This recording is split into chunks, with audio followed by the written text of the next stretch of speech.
At may bisita tayo, Idol, si Mr. Jojo Tuazon and Benji Tuazon Okay. para reklamo nila yung investigador na may hawak sa kaso ng kanilang kamag-anak dahil nagtataka sila o nagtataka daw po sila bakit hindi man lang nakulong yung driver sa kabila ng ito ay lasing at expired na unlicensed. Dapat makulong. Ganun. Dapat. Okay, driving with expired license. Magandang hapon po, Mr. Tuazon.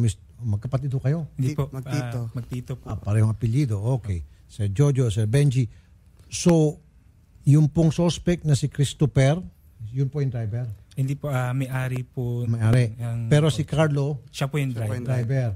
Nung mangyari ang aksidente, siya ay lasing. Lasing po silang dalawa. Galing gimikan. Okay. At expired pa yung lisensya. Pero sa kabila niyan, pinakawalan sila. Opo. Pumunta po ako doon. Tinanong ko po kay SPO1 Jesse Flores na nasaan po yung dalawang nakabangga kay kuya. Ngayon po sabi niya nagpa-medical lang. Okay. Tapos sige bibigyan kitang salaysay, ibigay mo sa kuya mo, bumalik ka bukas. Tapos sinabi ko po sa ate ko na te pinapabalik ako bukas baka makatakas yung dalawa. Yun po. Ngayon po binalikan po namin.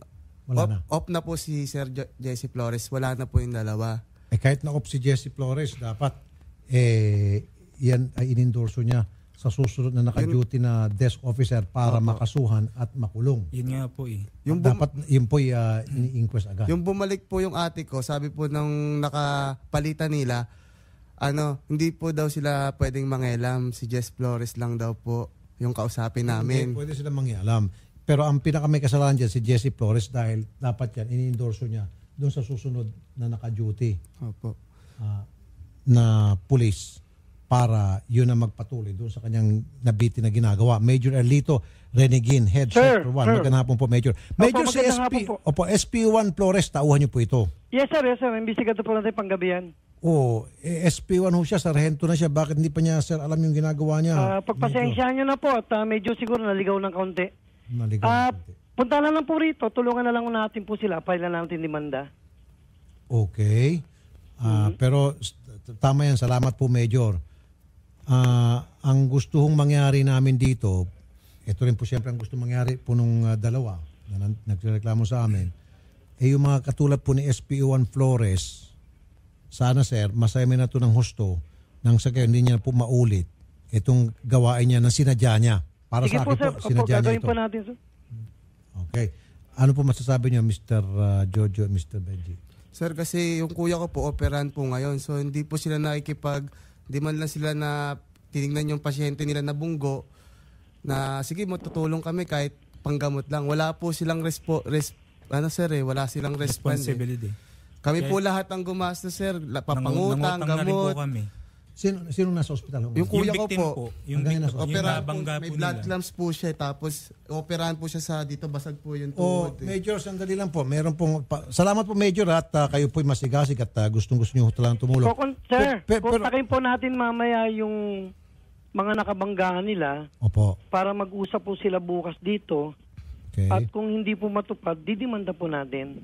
Yeah, pinakamaganda po siguro, Major, is idemanda po yung pong suspect. And then sa aregluan doon na lang sa piskalya. Okay po, sir. Yun na lang po. Opo. Tapos sir, kung pwede, yung motor, impound din po natin bilang ebidensya po. Pwede, yes, sir. Yes, sir. At kausapin po natin. Hindi motor. So, Ford pala, Ford. Opo, sir.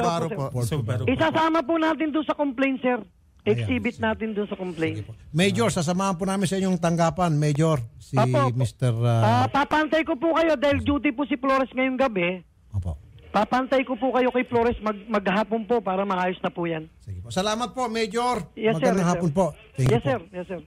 Okay, kausap to si Major. Sige po, ngayon na po siguro, total, papuntang Action Center, Quezon City, sumama na ho kayo sa amin para i-endorse namin kay Major, paghaharapin kayo ni PSP Flores at masolve na ho agad ito. Importante madala ho sa ospital. Yun nga po. Hindi pa hanggang ngayon po, wala pa. Hindi pa sila. Sige po, dadalawin at obligahin po itong mga suspect na managot. Opo, salamat at po. At mas maganda sa yung aregluan, sir, payo ko to sa inyo. Kung ako pong susundin nyo, hindi ko kayo magkakamali ito. Ang aregluan po sa korte. Opo. kahit na po sila tutulong, ituloy nyo pa rin po yung kaso. Opo. Kasi kung dito lang kayo sa labas, outside arreglohan, baka bibitinin lang kayo. Opo, sir. Magbibigay lang ng konti yan and then pag nagsawa na, tatalikod na. Opo. Okay? Sige po, ganun lang po. Doon kay Major, sasamahan kayo. Thank you po, Sir Rapi. Salamat po, sir. Salamat po sa pagpunta. Ma'am, salamat Thank po, you ma'am. po. Tatak Wanted. Be sure to come back. Use 5 everywhere. Copyright 2016.